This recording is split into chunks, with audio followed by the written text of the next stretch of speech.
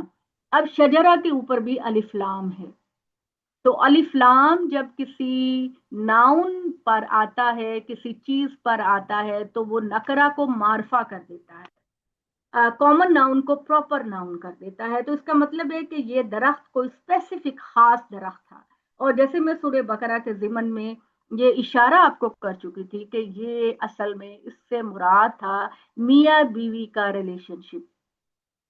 آدم اور حوا کو میاں بیوی کے رشتے میں باندھ کر اللہ تعالیٰ نے ایک باغ میں رکھا، اور اس کے بارے میں یہ کہنا ہے کہ وہ کوئی ٹراپیکل ایریا تھا، وہاں پر رکھا، وہاں پر اللہ تعالیٰ کی ہر نعمت تھی، بادشاہوں کی زندگی بسر کرتے تھے۔ اللہ تعالیٰ نے کہا جو مرضی کھاؤ پیو پہنو اوڑو، مگر اس ایک درخت کے پاس نہ جانا۔ اس درخت میں آگے جا کے سارے اللہ نے خود ہی آپ کو اشارے دے دیے کہ اس درخت سے مراد کیا تھا۔ تو اس درخت سے مراد یہ تھا کہ میاں بیوی کے ریلیشن شپ سے اولاد پیدا ہوتی ہے، اور جس طریقے سے ایک درخت کی شاخیں نکلتی ہیں اور شاخوں پر پھل لگتے ہیں، اسی طریقے سے میاں بیوی کے ریلیشن شپ سے جو اولاد پیدا ہوتی ہے تو اس سے اس کی اولاد پھیلتی ہے اور اس کا نام زندہ رہتا ہے ہمیشہ اس چیز کے اندر۔ تو شیطان نے یہیں سے ہی آدم اور حوا کی کمزوری کو پکڑا، تو اللہ نے یہ آزمائش کے لیے، حالانکہ وہ میاں بیوی تھے، آزمائش کے لیے کہا کہ تم نے یہ کام نہیں کرنا۔ تو جب شیطان نے ان دونوں کو ورغلایا، اب لوگ آپ کو کہتے ہیں کہ اما حوا نے اب بابا آدم کو ورغلایا تھا۔ ہمارے قرآن مجید کا کمال یہ ہے کہ قرآن مجید جتنی بھی پرانی نظریاتی غلط فہمیاں ہیں، قرآن مجید ان کو کریکٹ کرتا ہے۔ جتنی بھی مذہب یا کتابوں کے بارے میں لوگوں کی غلط فہمیاں ہیں، قرآن مجید ان کی کریکشن کرتا ہے، اور بھی جگہوں پہ میں آپ کو بتاؤں گی۔ تو یہ کہنا کہ اما حوا نے بابا آدم کو ورغلایا تھا، بالکل غلط بات ہے، اور یہ بات صرف یہاں سے آئی کہ کرسچینٹی کے اندر یہ بات ہے کہ اما حوا نے بابا آدم کو ورغلایا تھا، اور اسی کی سزا کے طور پر عورت کو بچہ پیدا ہونے کی تکلیف ہوتی ہے، جو کہ بالکل اللاجیکل بات ہے۔ ٹھیک ہے، سزا ملنی تھی تو حوا کو ملنی چاہیے تھی، باقی عورتوں کا کیا قصور ہے؟ خیر چھوڑے، یہ ہمارے پاس ٹائم نہیں ہے کہ ہم اس طرح کی باتوں پہ لگے۔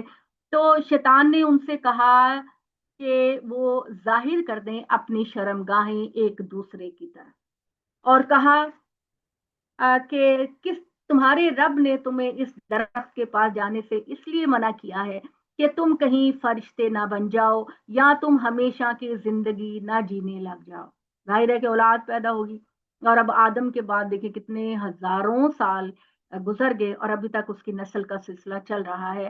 وَقَاسَمَهُمَا إِنِّي لَكُمَا لَمِنَ النَّاصِحِينَ، اور اس نے ان دونوں کو قسم کھا کر یقین دلایا کہ میں تمہارا بہت ہی زیادہ نصیحت اور خیر خواہ ہوں۔ اب ظاہر ہے کہ یہ چیز نہ تو سیب کھانے سے آ سکتی ہے، نہ گندم کا دانہ کھانے سے آ سکتی ہے۔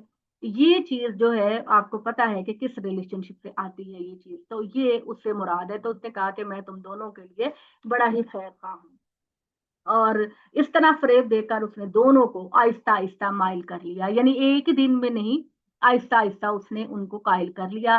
تو جب انہوں نے اس درخت، اسپیسیفک درخت کا مزہ چکھ لیا، اب اللہ تعالیٰ جو ہے وہ اللہ تعالیٰ ان جو اس طرح کے معاملات ہوتے ہیں ان کو بیان تو کرتے ہیں، لیکن انتہائی سوفسٹیکیٹڈ طریقے سے، انتہائی شرم و حیا کے طریقے سے یہ ساری باتیں بیان کرتے ہیں۔ آگے بھی جا کے اور بھی معاملات آئیں گے، تو اللہ تعالیٰ انتہائی خوبصورت الفاظ کا چناؤ کرتے ہیں اور انتہائی مہذب طریقے سے کرتے ہیں۔ تو انہوں نے جب اس درخت کا مزہ چکھ لیا تو ان کی شرمگاہیں ایک دوسرے کے سامنے ظاہر ہو گئی، تو وہ ڈھانپنے لگ گئے درخت کے پتوں سے اپنی شرمگاہوں۔ ٹھیک ہے، اب دیکھیے کہ یہ چیز جو ہے، یہ گندم کا دانہ کھانے سے تو یہ سزا نہیں مل سکتی تھی ان کو، کہ گندم کا دانہ کھانے سے اللہ تعالیٰ جو شرم و حیا کو اتنا فروغ دیتے ہیں کہ اتنا پسند کرتے ہیں، تو اللہ تعالیٰ یہ سزا ایک گندم کا دانہ کھانے سے تو نہیں مل سکتی تھی۔ تو وہ دونوں لگ گئے درخت کے پتوں سے اپنی شرمگاہ کو چھپانے۔ ان کے پروردگار نے ان کو پکار کر کہا، کیا میں نے تم دونوں کو اس درخت کا پھل چکھنے سے منع نہیں کیا تھا؟ اور میں نے تم دونوں کو نہیں کہا تھا کہ یہ شیطان تم دونوں کا کھلا کھلا دشمن ہے؟ تو ان دونوں نے کہا، ربنا ظلمنا انفسنا۔ یہ دعا آپ پڑھتے ہیں جو یہ حضرت آدم علیہ السلام کی دعا ہے اور اماں حوا کی دعا ہے۔ ان دونوں نے کہا، اے پروردگار، ہم نے اپنی جانوں پر بڑا ظلم کیا، اگر آپ نے ہماری بخشش نہ کی اور ہم پر رحم نہ کیا تو ہم ضرور ہو جائیں گے نقصان اٹھانے والوں سے۔ اللہ تعالیٰ ہم ضرور ہو جائیں گے، آپ ہمیں معاف کر دیجیے۔ یہاں دیکھیں کمپیریزن کہ غلطی آدم سے بھی ہوئی، انہوں نے فوراً معافی مانگی، لیکن شیطان نے غلطی کر کے تکبر کا اظہار کیا۔ یہ اللہ نے کیوں مثال بیان کی؟ یہ ہمارے سامنے اس مثالوں کو رکھا کہ آئندہ زندگی میں ہم بھی غلطیاں کریں گے، ہم سے بھی غلطیاں ہو جائیں گی زندگی میں، لیکن ہم نے آدم کا رویہ اختیار کرنا ہے، ہم نے شیطان کا رویہ اختیار نہیں کرنا۔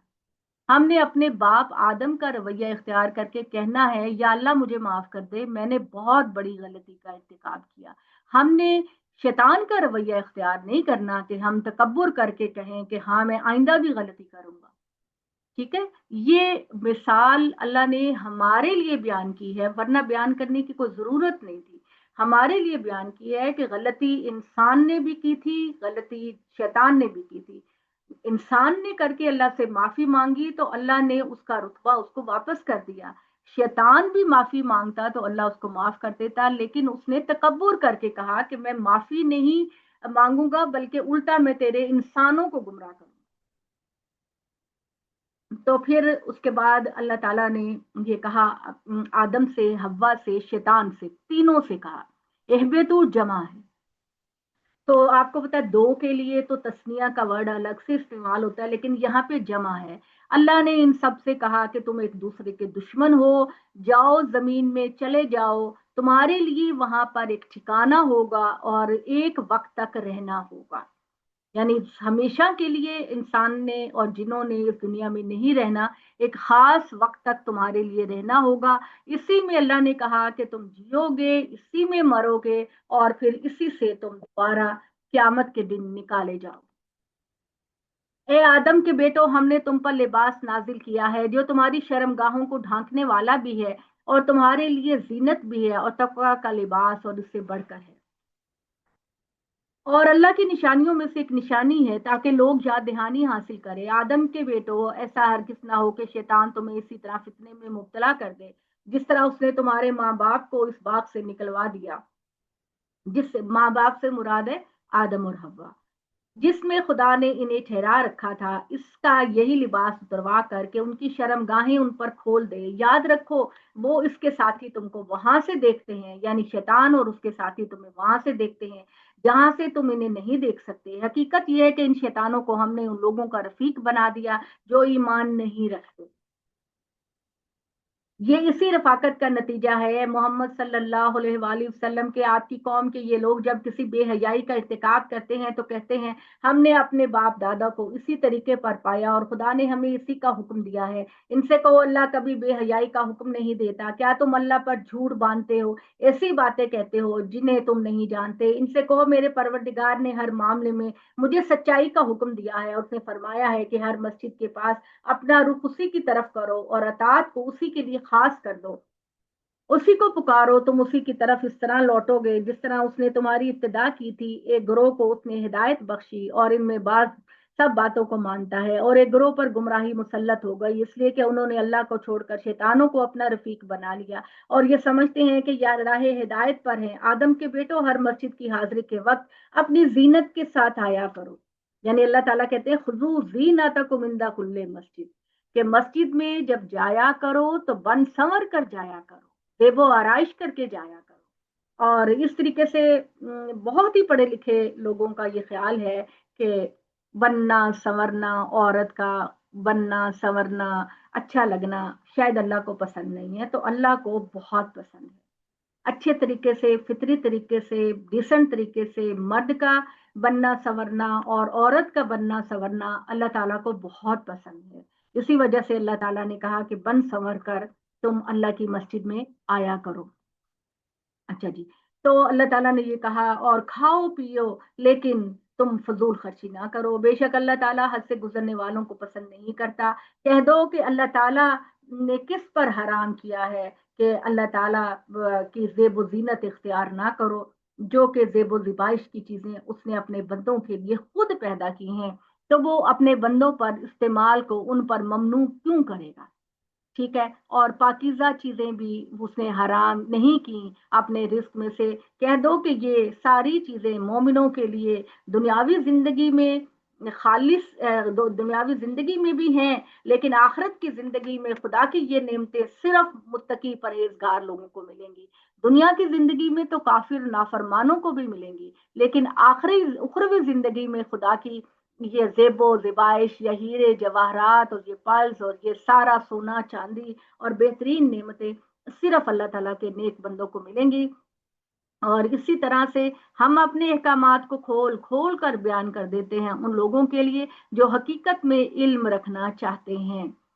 اے محمد صلی اللہ علیہ وسلم ان سے کہہ دیجئے کہ میرے رب نے صرف فحاشی کو منع کیا ہے، میرے رب نے بننے سورنے خوبصورت لگنے کو حرام نہیں کیا، میرے رب نے صرف فحاشی کو حرام کیا ہے، چاہے وہ ظاہری فحاشی ہو یا چھپی ہوئی فحاشی ہو۔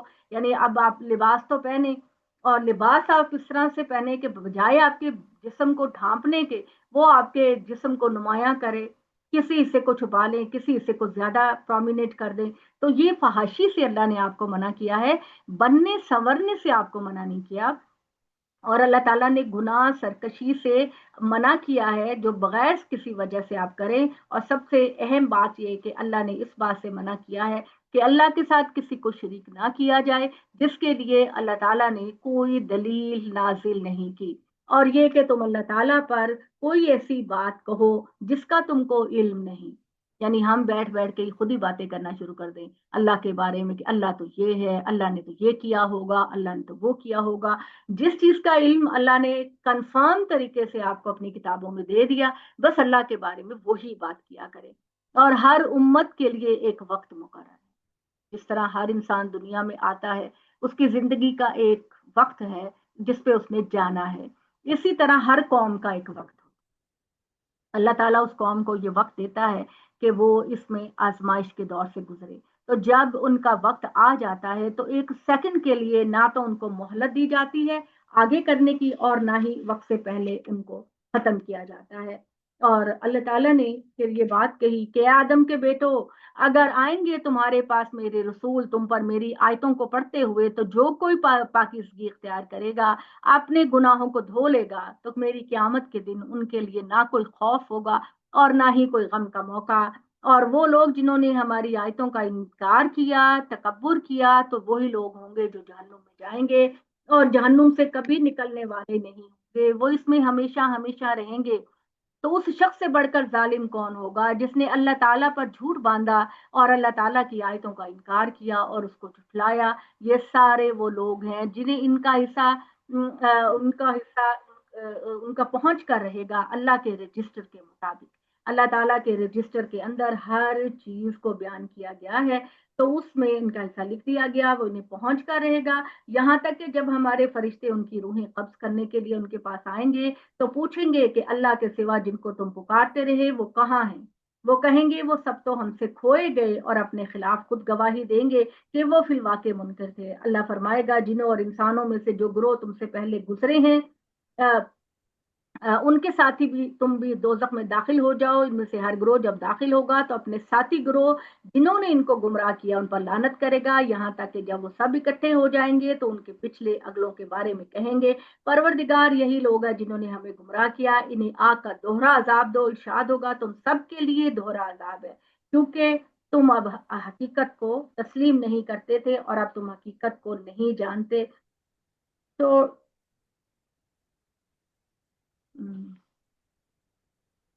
اچھا جی، تو پھر پروردگار یہی لوگ ہیں تو اللہ تعالیٰ کہیں گے ان پر، اگلے اور پچھلے سے کہیں گے ہم مجرم ہیں تو تمہیں بھی ہم پر کوئی فضیلت نہیں، سو چکھو اپنے کی پاداش میں عذاب کا مزہ۔ یہ قطعی ہے کہ جنہوں نے ہماری آیتوں کا انکار کیا اور تکبر کر کے اس سے منہ موڑا، ان کے لیے آسمان کی رحمت کے دروازے نہیں کھولے جائیں گے اور وہ ہرگز جنت میں داخل نہیں ہوں گے جب تک اونٹ سوئی کے ناکے میں سے نہ گزر۔ یہ اللہ تعالیٰ نے ایک امپاسبل بات کو بیان کیا کہ جو لوگ جو ہماری آیتوں کو جانتے بوجھتے انکار کرتے ہیں اور تسلیم نہیں کرتے، وہ کبھی جنت میں نہیں جائیں گے۔ یہ بات اسی طرح امپاسبل ہے جس طرح یہ امپاسبل ہے کہ سوئی کے سوراخ میں سے اونٹ داخل نہیں ہو سکتا، اسی طرح اللہ کا نافرمان اور اللہ کی آیتوں کا انکار کرنے والا شخص کبھی جنت میں نہیں جائے گا۔ اور اسی طرح ہم مجرموں کے لیے سزا دیں گے، ان کے لیے جہنم ہی ٹھکانہ ہوگی اور ان کے اوپر دوزخ کا اوڑھنا بچھونا ہوگا، اور اسی طرح کی سزا ہم ظالموں کو دیں گے۔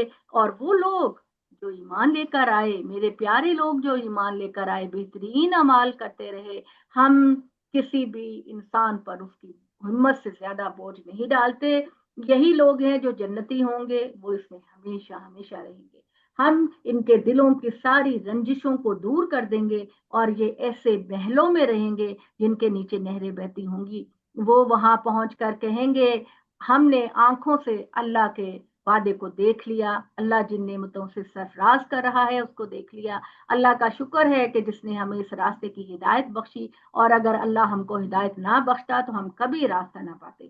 حقیقت یہ ہے کہ ہمارے پروردگار کے بھیجے ہوئے رسول بالکل سچی بات لے کر آئے ہیں۔ اس وقت انہیں آواز آئے گی کہ یہی جنت ہے، اس کے تم اپنے اعمال کے سلے میں وارث بنائے گئے ہو، یعنی یہ کسی سفارش کی بنا پر تم اس کے وارث نہیں بنے، کسی سفارش کسی ریفرنس کی وجہ سے تم اس کے وارث نہیں بنے، تم اپنے اعمال کے بدلے میں اس کے وارث بنے ہو، جنون حقدار ہو تم نے اس جنت کے۔ جنت کے لوگ اس موقع پر دوزخ والوں کو پکار کر پوچھیں گے کہ ہم نے تو اس وعدے کو بالکل سچا پایا جو ہمارے پروردگار نے ہم سے کیا تھا، پھر کیا تم نے بھی اس وعدے کو سچا پایا جو تمہارے پروردگار نے تم سے کیا تھا؟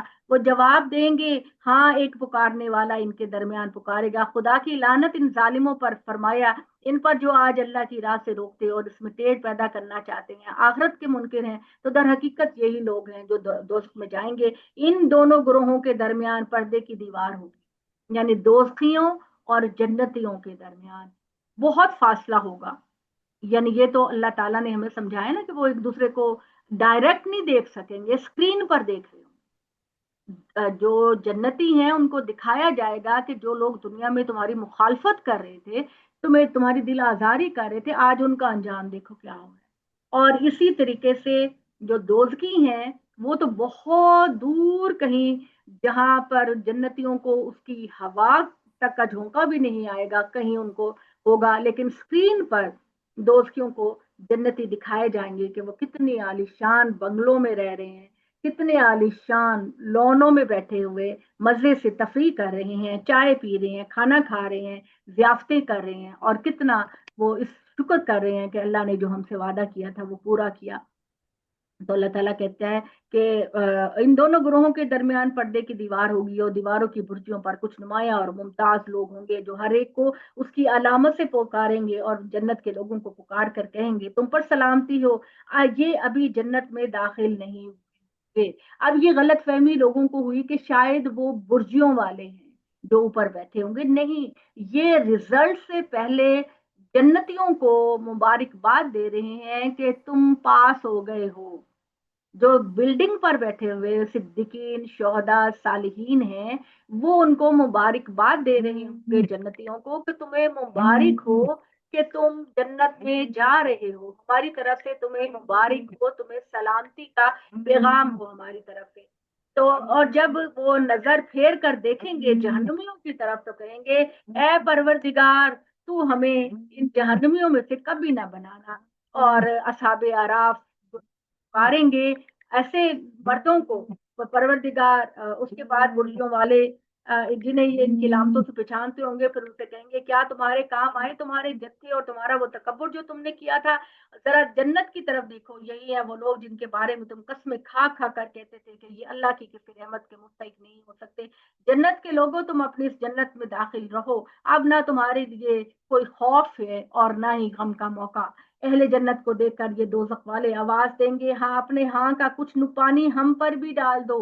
دوزخی جنتیوں سے کہیں گے تھوڑا سا ٹھنڈا میٹھا پانی ہمیں بھی دے دو، پیاس سے برا حال ہو رہا ہے، آگ سے جسم تپ رہا ہے۔ تو وہ کہیں گے کہ کچھ عنایت ہم پر بھی کر دو۔ وہ جواب دیں گے کہ اللہ نے یہ دونوں چیزیں منکروں کے لیے حرام کر رکھی ہیں، کھانے کی چیزیں، پینے کی چیزیں، یہ عالیشان رزق جو ہم کو دیا جا رہا ہے وہ تمہارے لیے حرام کر دیا گیا ہے، ان کے لیے جنہوں نے اپنے دین کو کھیل تماشا بنا لیا اور جنہیں دنیا کی زندگی نے دھوکے میں ڈالے رکھا، سو آج ہم انہیں اس طرح بھلا دیں گے، یعنی اللہ کہہ رہے ہیں کہ ہم ان کو نظر انداز کریں گے جیسے قیامت کے دن کو انہوں نے نظر انداز کیا اور جس طرح وہ ہماری آیتوں کا انکار کرتے رہے۔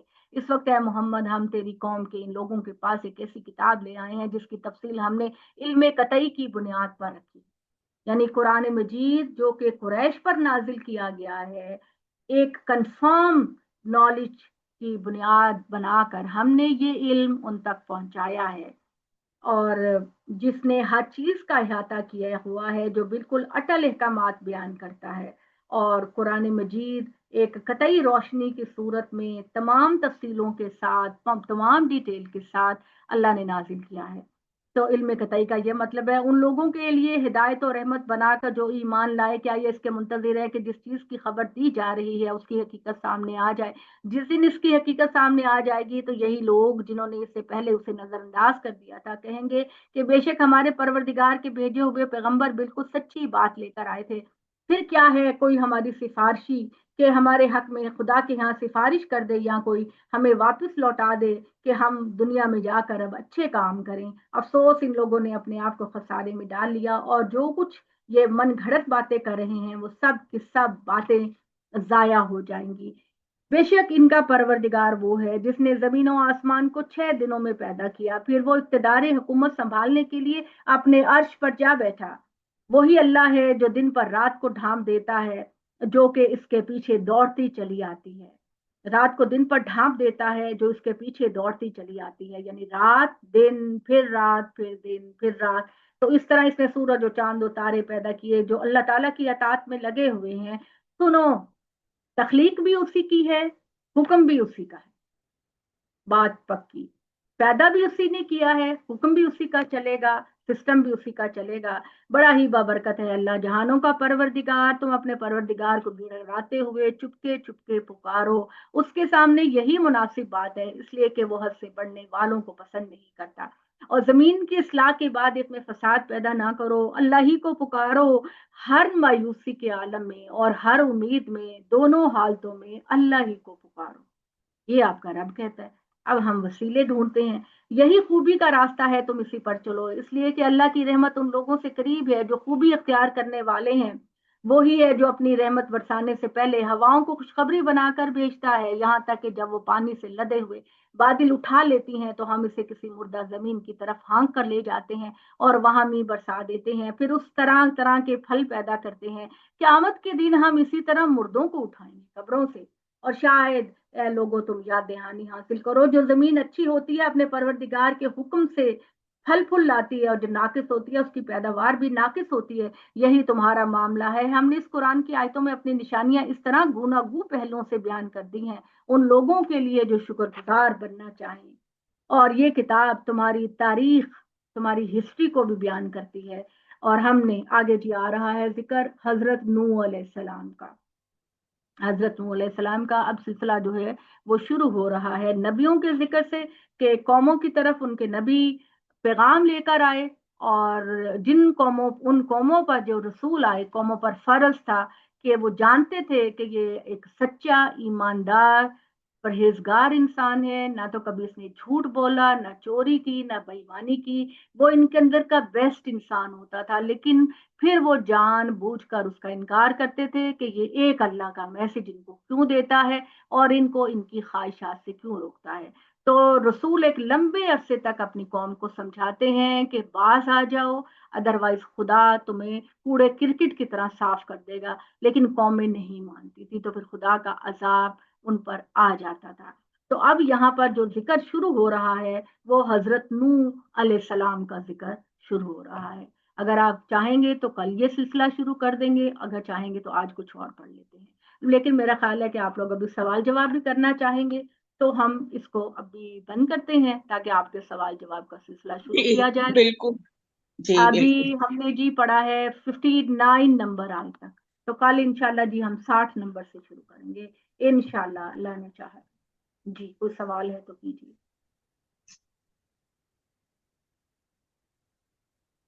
جی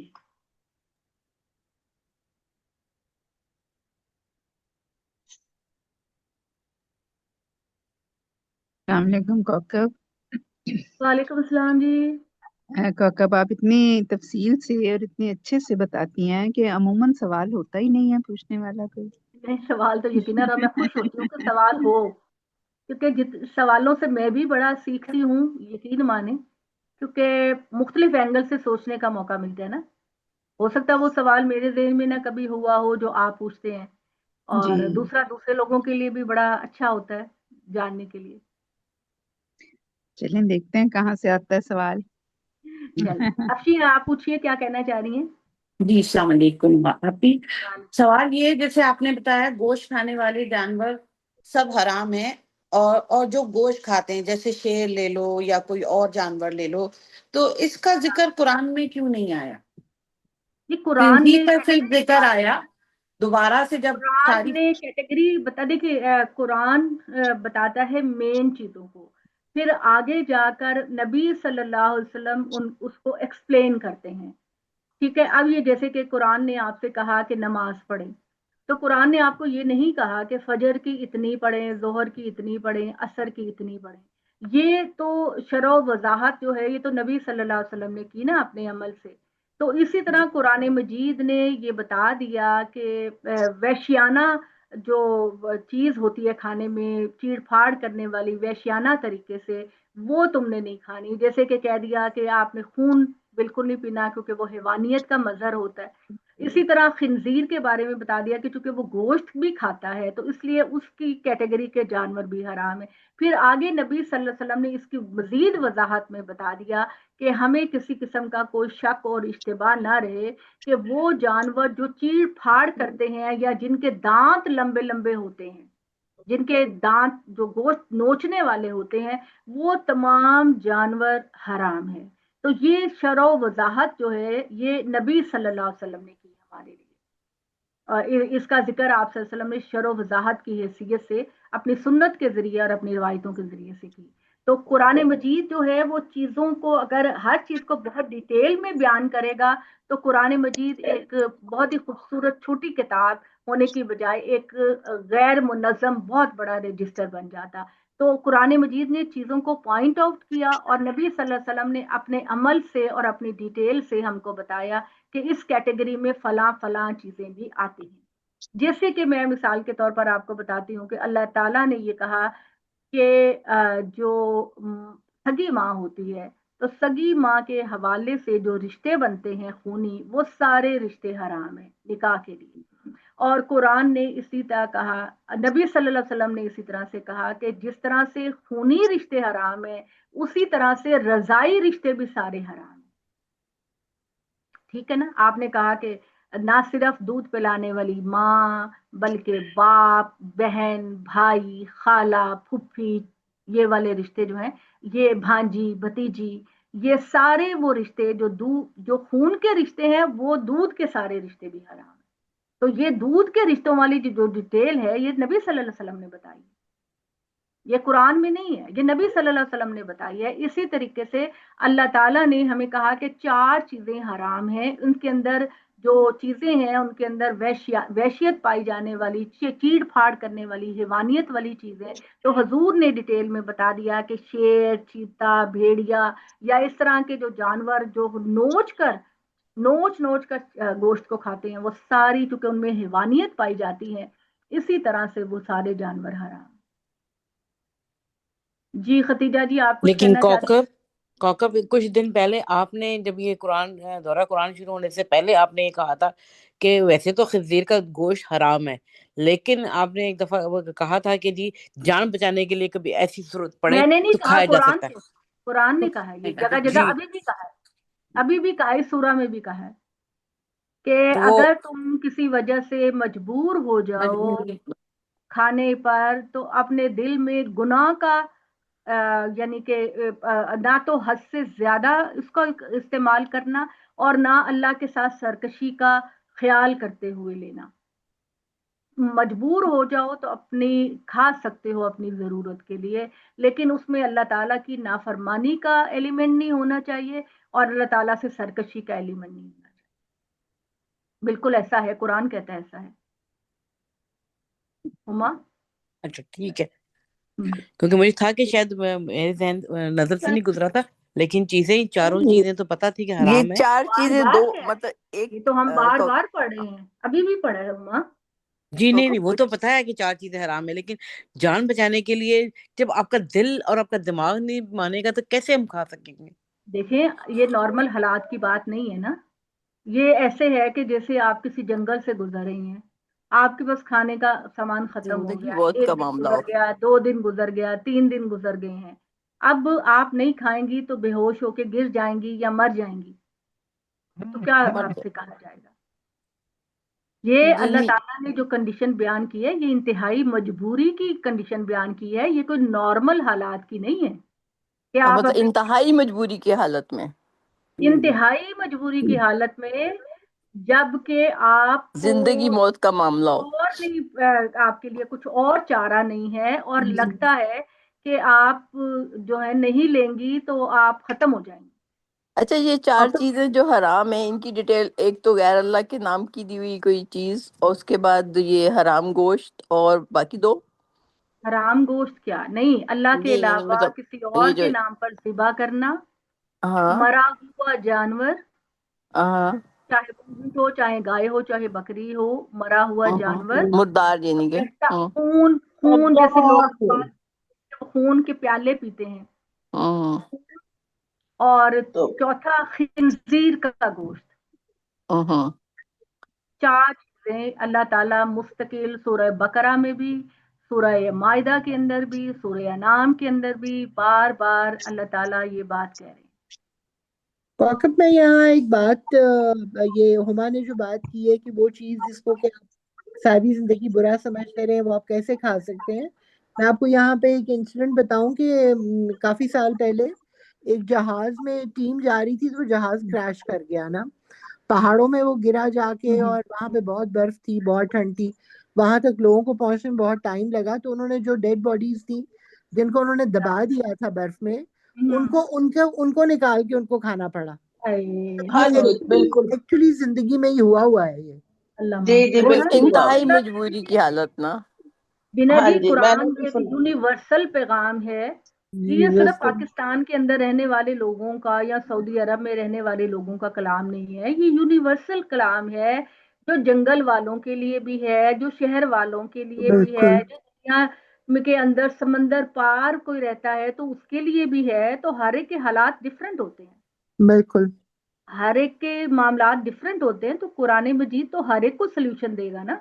بالکل ہمارا معاملہ یہ ہے کہ ہم اپنے پریمیسز میں دیکھ رہے ہوتے ہیں چیزوں کو، حالانکہ ہم لوگوں کو یونیورسل طریقے سے سمجھنا چاہیے کہ اللہ کا پیغام یونیورسل ہے. کوکب یہ تو بہت انتہائی مجبوری میں ہے نا یہ سارا کچھ، لیکن کچھ عرصہ پہلے اللہ نے لفظ بھی تو یہی استعمال کیے نا کہ فَمَنِ اضْطُرَّ غَيْرَ بَاغٍ وَلَا عَادٍ، جو کوئی انتہائی مجبور ہو جائے، نہ وہ سرکشی کرنے والا ہو نہ وہ نافرمانی کرنے والا، تب وہ کھا سکتا ہے. ہاں بالکل ٹھیک ہے، صحیح والا مسلمان بھی ہو پھر کھائے. لیکن تو دیکھیں ایک کوکب، مسلمان جو اللہ پہ ٹرسٹ کرتا ہے، اللہ کے حرام حلال پہ ٹرسٹ کرتا ہے، وہ ایویں تھوڑی کھا لے گا. لیکن کیوں کوکب کھائے؟ اب دیکھیں اب یہ دیکھیے کہ کیا کہتے ہیں، کچھ عرصہ پہلے اب تو خیر ہر جگہ ہی حلال چیزیں ملنا شروع ہو گئی ہیں، امریکہ میں بھی ہر ملک میں، لیکن بہت سال پہلے جی ہم سنا کرتے تھے بچپن میں کہ جی ہمیں کھانا پڑ گیا تو ہم نے بسم اللہ کر کے کھا لیا باہر امریکہ میں. نہیں تو کیوں وہاں پہ سبزیاں نہیں تھیں؟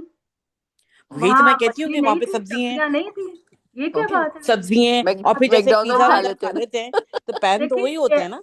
امام شافعی کا نقطہ نظر یہ ہے کہ آپ جو چیز حرام ہے نا، جیسے غیر اللہ کے نام کا ذبیحہ، تو امام شافعی کے فالوورز کہتے ہیں کہ بسم اللہ پڑھ کے ہم کھا لیتے ہیں. ان کا نقطہ نظر، ان کا اجتہاد یہ ہے. جبکہ آپ کے پاس کتنے آلٹرنیٹیو موجود ہے. فش جی ملتی ہے آپ کو بالکل وہاں سے, بالکل. آپ کو وہاں سے ویجیٹیبلز اتنے ملتے ہیں. اب دوسری اللہ کی ہزاروں نعمتیں ہیں, تو آپ کیوں کھائیں بھی حرام؟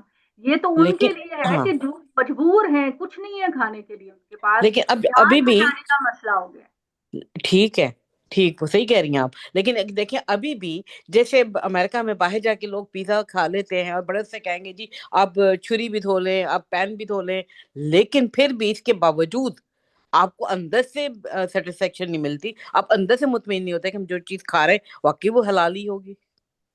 نہیں, یہ تو وہ تو جھوٹ میرے نہیں خیال میں بولتے, جو یہاں مطمئن تو ہونے والے پابندی لوگ ہیں وہ ہوتی ہے. ایسی چیز نہیں نہیں نہیں, کھاتے. کینیڈا امریکہ میں یہ تھوڑی ہے کہ ہاں وہ جی, کچھ اور جھوٹ بول کے کیسر آپ تو کو وہاں ملتا ہی ہے. حرام کھلا دیں گے. اور اگر کھلا دیا کسی نے جھوٹ بول کے حرام, ان کے ہاں تو باقاعدہ ڈشوں کے آگے لکھا ہوتا ہے کہ فلاں چیز یہ ہے, فلاں چیز یہ یہ ہے. تو کوشر ہے بالکل یا اگر کسی نہیں. نے کھلا بھی دیا ہے تو آپ کا تو کوئی گناہ نہیں ہے. گناہ آپ کو تو نہیں ملنا, گناہ تو اس کھلانے والے کو ملنا ہے جس نے جھوٹ بولا ہے. ٹھیک ہے, آج وہی کل تو جیسے پاکستان میں بھی آپ جائیں تو کئی ریسٹورینٹس کی ریپوٹیشن ہے کہ وہاں پر گدھے کا گوشت کھلا دیا جاتا ہے, ہاں تو وہ بھی پھر گدھے کتے کا کو بھی کھلا دیتے. وہ بھی پھر حلال ہے. کا گوشت تو دیکھیں گدھا اپنی ذات میں تو حرام نہیں ہے کیونکہ وہ مکرو ویجیٹیبل, ہے. لیکن اللہ تعالیٰ نے اس کو مال برداری کے لیے پیدا کیا ہے, اللہ نے اس کو گوشت کھانے کے لیے پیدا کیا. لیکن کوکب اونٹ اللہ کا کے گوشت بھی تو کھاتے جانور ہیں نا ہیں عرب, تو وہ بھی مال وہ برداری سواری کھاتے کے کام آتا ہے اونٹ. اس کا اونٹ کا گوشت تو اونٹ سب اونٹ ہم تو لوگوں اونٹ کے کے بھی اندر ہیں, ہم اللہ نے, لوگ بھی کھاتے ہیں. دیکھیں اونٹ کے اندر کھانے گوشت ہے, ایک تو وہ اس کے اندر رغبت ہے, وہ ویجیٹیبلز کھاتا ہے. دوسری بات یہ ہے کہ وہ دودھ بھی دیتا ہے. نہیں, آپ اور بول رہے اس ہیں نا کے مال برداری کے لیے یوز ہوتا ہے, جیسے گدھا ہے تو اس کا صرف گوشت نہیں مال تو. برداری زیادہ کے لیے اور نہیں. تو آپ یہ اونٹ تو دیکھیں ہاتھی ہے, ہاتھی کو ہوں دیکھ کے ہی لگتا ہے کہ وہ مال برداری کے لیے پیدا کیا گیا. گھوڑا بٹ اس کو لگتا ہی, اس کو دیکھ کے عرب لگتا وغیرہ ہی میں نہیں. تو سب سے زیادہ اونٹ جو ہے وہ استعمال کیا جاتا ہے آنے جانے کے لیے, سفروں سے کھایا بھی صحرا جاتا ہے کے وہ. اندر, صحرا کے صحرا اندر, میں وہ لوگ صرف صحرا استعمال کے کرتے ہیں. اندر اونٹ کو پریفر کیا جاتا ایسے ہے کوکب کیونکہ تو شراب پینا بھی تو حرام ہے نا, تو لوگ شراب پی لیتے ہیں, جب خنزیر کا گوشت آتا ہے تو وہ کہتے ہیں یہ نہیں کھانا. یہ کیا بات ہے؟ یہ لوگوں سے پوچھو, پھر مجھ سے کیوں پوچھتی ہو؟ یہ ان سے پوچھو. وہ کیوں نہیں کھاتے؟ وہ بھی کھائیں پھر جب وہ شراب بھی پی رہے ہیں. تو میں یہ کہتی ہوں بحث یہ تو برائے وہ بھی بحث. اللہ کو جواب دیں گے, میں کیا جواب دوں, میرا کام ہے بتانا. ان کو وہ بھی کھانا چاہیے. مسلمان ابھی کھاتے ہیں باہر. زوئی آپ کچھ پوچھنا چاہ رہی ہیں, آپ نے بڑی دیر سے ہاتھ کھڑا کیا. جی میں نے السلام میری علیکم. بیٹی وعلیکم کلاس السلام. لیتی ہے, ان کا کوئی سوال تھا آپ سے. وہ پوچھ رہی تھی کہ وہ آپ کی مانو گھوم رہی تھی, تو وہ کہہ رہی تھی کتنی پیاری مانو ہے, اور اس نہیں, نے اصل خود میں وہ نام یہ پوچھ ہے رہی کہ تھی. مانو تو میری واقعی پیاری ہے. صبح ہاں, سے اس کی طبیعت ٹھیک نہیں ہے, تو اچھا میں نا صبح سے اس کو لاڈ کر رہی تھی, گود میں لے کے پھر رہی تھی, بیچاری بہت ہی چیخ رہی ہے, کوئی اس کی طبیعت ٹھیک نہیں ہے, تو وہ تو اسی طرح ہاں میرے پاس آ گئی. پھر اس وہ کی اسی یہ طرح عادت تو بنتی ہے, اس کی یہ عادت تو بنتی ہے. ہے نا, جی چلے یہ پھر عادت چلتے بنتی ہیں رہے آج گی. ضرور کوکب کی پوچھیے طرف. میری مانو. میم اچھا میں نے یہ ابھی پوچھنا تھا آپ سے کہ حرام حلال کا واضح جو ہے وہ قرآن پاک میں بتا دیا گیا ہے نا, ہاں لیکن ہم اگر یہ دیکھیں کہ جیسے کچھ چیزیں طیب غذاؤں میں نہیں آتی نا, جیسے کہ کاربوہائیڈریٹ ڈرنکس ہیں یا ہاں, پریزرویٹو والی بہت کاربولیٹڈ. ساری چیزیں ہیں. نہیں, کس نے جیسے کہا یہ حرام چیزیں ہیں؟ نہیں نہیں میں نے حرام ریسٹورینٹ کی کہا چیزیں بات نہیں کر ہے, رہی ہے آپ. حرام چیزیں نہیں ہے, لیکن ہاں, اس سے لیکن آپ کی ہمارے جو صحت کے دائیات لیے ہے نا, جی نقصان جی دہ جو ہیں. دائیات ہے نا تو صحت کے لیے نقصان دہ ہے, ان کے ہاں, بارے میں یہ کیا انسانوں نے رائے ہے؟ فار یہ ایگزامپل انسانوں نے بنائی ہوئی ہے نا, یہ اللہ نے نہیں بنائی. امام امام غزالی کی بات مجھے یاد آ رہی تھی کہ جو چیز انسان کو کھاتے ہوئے یہ پتہ چل جائے کہ یہ مجھے نقصان دے گی, جیسے میرا شوگر ہائی کر دے گی یا بی پی ہائی کر دے گی, تو اس کا کھانا اس کے لیے جائز نہیں, مثلا اچھا نہیں ہے, جائز اس کی کو بات حرام. نہیں ہے, دیکھیں اس وہ میں تو جائز پرہیز آپ میں آ جاتا ہے نا, جائز اور پرہیز ہو. ناجائز کا اختیار. یہ کون ختیجہ بول رہی ہیں, کون بول رہا ہے کہ میں زوئی. اس کو نام لے کے مخاطب کروں؟ زوئی. زوئی, حرام اور حلال کا اختیار صرف اللہ کے پاس ہے, کسی امام کے پاس نہیں ہے اور کسی اسکالر کے پاس نہیں ہے کہ فلاں چیز حلال ہے فلاں حرام ہے. میں نے ابھی آپ کو یہ بات کہی ہے کہ صرف وہ چیزیں حلال ہیں جو اللہ کہہ رہا ہے, اور صرف وہ چیزیں حرام ہے جو اللہ کہہ رہا ہے. درمیان میں یہ بات ہے کہ آپ کا ڈاکٹر آپ کو کہہ رہا ہے, یا آپ کا اپنا تجربہ ہے کہ فلاں چیز سے مجھے الرجی ہو جاتی ہے, تو فلاں پرہیز کے چیز سے زمرے میرے میں آئیں پیٹ گی میں نا. درد شروع ہو جاتی ہے, فلاں چیز سے مجھے وامٹنگ شروع ہو جاتی ہے, تو وہ چھوڑ دے. اس نے اپنے پر حرام نہیں کیا, لیکن اس کا جو باڈی کا سسٹم ہے اللہ نے ایسا بنایا جو اس کو قبول نہیں کرتا، جی تو کچھ وہ چیزوں سے الرجی چھوڑتا ہے، ہوتی ہے لیکن آپ کو۔ حرام سمجھتے ہوئے نہیں چھوڑا وہ، وہ تو پرہیز کے معنی میں آ جائے گی نا، تو مطلب کہ تکلیف پرہیز کے دیتی ہے۔ معنی میں یا ڈاکٹر نے ایڈوائز کیا، اب یہ کاربوہائیڈریٹس کی جو بات کر رہے ہیں تو وہ اگر یہ کہتے ہیں کہ جی فلاں کا باڈی اس طرح کا ہے کہ وہ زیادہ کاربوہائیڈریٹس نہیں لے سکتا، اس کی شوگر بڑھ جاتی ہے، تو وہ پرہیز کرے، ٹھیک ہے نا، وہ مطلب پرہیز کبھی کریں گے۔ کھاتا ہی رہا ہوگا اور کبھی کھا بھی تو سکتا ہے، ایسا یہ نہیں۔ جو چیز ہے یہ ہم اس کو اللہ کی کسی بھی چیز کو ہم حرام کر کے نہیں چھوڑتے، ہم اس لیے چھوڑ دیتے ہیں کہ میرے لیے یہ چیز زیادہ کھانا یا کھانا نقصان دہ ہے، میرا باڈی ٹائپ اللہ نے اس طرح کا بنایا ہے کہ میری باڈی کے لیے یہ نقصان دہ ہے، تو میں پرہیز کروں یا کم کھاؤں۔ جی بالکل، ہاں میں یہ اسی چیز اور پہ آ یاد رہی تھی کہ یہ چیزیں آپ نے جو فزی ڈرنکس کی بات کی ہے، تو فزی ڈرنکس اللہ نے نہیں پیدا کیے، یہ انسانوں نے چسکے کے لیے پیدا کیے، چسکے کے لیے ہاں پیدا یہ کیے، ان کو کوئی تو بھی جیسے حرام میں ہے۔ کوئی بھی چیز ہے جو ہماری عبادت میں خلل پیدا کر رہی ہے نا، تو اس کو چھوڑ دینا ایک مسلمان پہ لازم ہو جاتا ہے، جائز ناجائز کی بات نہیں، مثلا ایک شعور کی بات کر رہی ہوں کہ اس کو غور کرنا چاہیے، غور و فکر کرنا چاہیے نا اس چیز پہ کہ میری فجر کن چیزوں سے خراب ہو رہی ہے، کچھ میں نے رات کو ایسے کھایا یا میری طبیعت اپسٹ ہوگی اس کی وجہ سے میں نماز نہ پڑھ سکی، یا میرے گھٹنوں میں درد تھا میں کھڑے ہو کے نماز نہ پڑھ سکی، یعنی کچھ چیزیں غور و مثلاً فکر کر کے ان کو ہمیں اپنی مثلاً کیا دایات طبیعت میں، جیسے مثلاً ہم جیسے رات کی شادی میں اگر کھانا کھا لیتے ہیں یا رات کو لیٹ نائٹ، ظاہر ہے آپ 10-11 بجے ہوٹل سے فارغ ہو کر آتے ہیں، 12 بجے تک آپ سو جائیں گے، تو وہ ایک ہیلدی ڈائٹ نہیں ہوتی نا، اس کے لیے ایک تو میرے مسلمان بیٹے جلدی اس بیمار میں ہونے کے قصور حد پہ اپنی روٹین کو ٹھیک کرنے کا ہے نا، کسی وہ چیز کو ایک حرام ڈفرینٹ کرنے کا بات ہے۔ معاملہ نہیں، آپ اپنی روٹین کو ٹھیک کریں یا تھوڑا کھائیں جو آپ کی طبیعت خراب نہ ہو، ٹھیک ہے نا، تھوڑا کھائیں یا اپنی روٹین کو ٹھیک کر لیں، جیسے لوگ کہتے ہیں کہ جی 6 بجے ہم کھانا کھا لیں یا 7 بجے میکسیمم کھانا کھا لیں، اس کے بعد ہم کوئی ہیوی چیز نہ کھائیں، لائٹ سی چیز، پانی پی لیں، کوئی جوس پی لیں، کوئی دودھ پی لیں، وہ کر لیں، تو یہ چیزوں کو حرام نہ کریں اللہ کی، اپنی روٹین کو ہمیں ٹھیک کرنا چاہیے۔ ڈفرینٹ یا فارمولہ جیسے ہے یہ۔ ایک اور ہوتا ہے سیلیک ڈیزیز ہوتی ہے، وہ بھی کہتے ہیں کہ وہ یہاں پہ کافی کامن ہے آسٹریلیا میں بھی، کہ وہ گندم سے کوئی ویٹ کا آئٹم آپ نہیں کھائیں، وہ ویٹ کی کوئی بھی بنی ہوئی چیز لوگ کھاتے ہیں گلوٹن۔ تو ان کو پرابلم ہو جاتی ہے، گلوٹن گلوٹن۔ گلوٹن سے الرجی تو اب جی دیکھیں ڈسکور ہوئی ہے بہت سارے لوگوں کو، ہاں، یا لیکٹوز کا ایشو ہے لوگوں کو، دودھ کے آئٹم لوگ نہیں لیتے ہیں، وہ تو وہ ایک جی بالکل ڈفرینٹ چیز ہے۔ ڈفرنٹ چیز ہے، وہ بالکل تو وہ آپ کی الرجی باڈی کو ہے نا، سوٹ نہیں کرتا۔ الرجی ہے۔ اب جی جی کوکب جو بہت شکریہ۔ منو ہے وہ ہمیشہ یہ چیزیں کھاتی رہی ہے، مگر اب اس نے کوئی 2 ہفتے پہلے اس کو بہت شدید الرجک ریئیکشن ہو گیا نا، ہونٹ بھی سوج گئے، آنکھیں بھی، منہ بھی، تو وہ بڑا ڈینجرس ہوتا ہے بیکاز آپ کا گلا بھی اندر سے سوج جاتا ہے۔ تو خیر وہ پتہ چلا کہ ڈاکٹر نے کہا کہ وہ آج کل پی نٹس وغیرہ، ظاہر ہے موسم ایسا ہے، مونگ پھلی ہاں وغیرہ کھا رہی ہے، تو اس سے، انڈے سے اور ہاں بڑے گوشت سے نا، ہوں۔ آپ ہی تو میرا ایک اور سوال ہے، ڈاکٹر کیونکہ نے کہا ہے ڈاکٹر اگر یہ کہہ دے کہ آپ کو الرجی ہے تو آپ چھوڑ دیں، تو آپ نے حرام تو نہیں کیا، اللہ تو وہ تو حرام کی بات۔ ہاں وہ تو جی، وہ ویسے بھی ڈاکٹر نے ٹائم کہا بینگ کہ اس ہوئے کو گا نا بہت بھائی، کم کچھ عرصہ نہیں پرہیز کریں گے پھر یا دوبارہ کھانا شروع کر دیں گے۔ ڈاکٹر نے یہ کہا ہے کہ آپ اس کی مقدار ان چیزوں کی نا کم کر دیں۔ ہاں، اس نے کہا تھا کہ مطلب اس کو جو ہے آپ نے کہیں زیادہ اور کھا لیا طرف لے گئی ہیں باتوں کو خواتین۔ تو یہ ہے نا۔ آپ ہی میرا یہ سوال تھا، ایک اور جی سوال تھا، ابھی آپ نے جیسے جواب دیا حرام کا، پھر آپ گدھے کی بات خود ہی آ گئی، تو گدھے ہاں، کا گوشت حرام نہیں ہے لیکن ہمارے یہاں تو ناپسندیدہ ہے، تو اس کی کوئی وجہ ہوگی نا؟ وجہ یہ ہے کہ اللہ تعالیٰ نے کچھ جانور ہمارے کھانے کے لیے پیدا کیے ہیں، کچھ جانور ہمارے کام کے لیے پیدا کیے ہیں، اور کچھ جانور ہمارے کام اور کھانے دونوں کے لیے پیدا کیے ہیں۔ تو اب یہ کہ اللہ تعالیٰ نے، اب آپ دیکھیں کہ آپ کا گدھا وہ کام کرتا ہے جو کوئی اور جانور نہیں کر سکتے، وہ پہاڑوں پہ چڑھ جاتا ہے آپ کا مال لے کر، اونٹ یا آپ کا ہاتھی جو ہے وہ پہاڑوں پہ نہیں چڑھ جاتا، ابھی بھی آپ کے گاؤں کے اندر آپ دیکھیے کہ گدھے کے ذریعے وہ پانی ایک جگہ سے دوسری جگہ پہاڑوں میں لے کر پہاڑی جاتے ہیں۔ علاقوں میں صحیح اصل کہی۔ میں اللہ تعالیٰ نے مختلف طریقوں سے جانوروں کو ہمارے پرپس کے لیے پیدا کیا کہ ہماری خدمتیں کر سکیں، کچھ ہمیں خوراک دیتے ہیں، کچھ گوشت دیتے ہیں، کچھ ہمارا سامان مال برداری کا استعمال کام میں کرتے آتے ہیں۔ ہیں۔ تو یہ اللہ تعالیٰ نے پیدا کیے. تو گھوڑا اور گدھا اور ہاتھی اپنی نوعیت میں ہی اس طرح کے جانور ہیں جو ہمارے سامان، مال برداری، سفر، اس کے لیے اللہ تعالیٰ نے پیدا کیے. دوسرا سوال میرا تھا بننے سنورنے سے. جیسے آپ نے بولا کہ بننے سنورنے کا اللہ تعالیٰ نے حکم دیا ہے کہ آپ تیار، لیکن ہم عورتیں ہیں تو ہم تو میک اپ کرتی ہیں اور سارا بننا سنورنا ہمارا چہرے کے اوپر ہی آتا ہے، لیکن چہرے کا پردہ نہیں ہے، ٹھیک ہے نا جی؟ تو اس میں ہم پر کیا ہونا چاہیے؟